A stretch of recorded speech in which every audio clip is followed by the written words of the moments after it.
Good morning. Things outside our control are so often the source of our disturbances, or at least the opinions we form about them are. We lament our lack of power to change things that don't perfectly satisfy our desires and preferences, but we don't get to choose the circumstances we're born into, or the parents that bring us into those circumstances, or how we look, or how tall we are, and on and on. We might prefer that things were a different way, but ultimately we can't change any of the past, or even much of the present when you think about it. While we may be thrust into circumstances not of our choosing, there is always one thing we can choose: how we respond.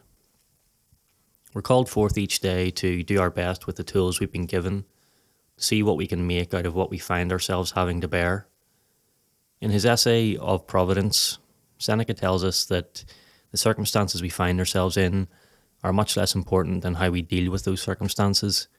Quote, "You should know that good men ought to act in like manner, so as not to fear troubles and difficulties, nor to lament their hard fate, to take in good part whatever befalls them, and force it to become a blessing to them.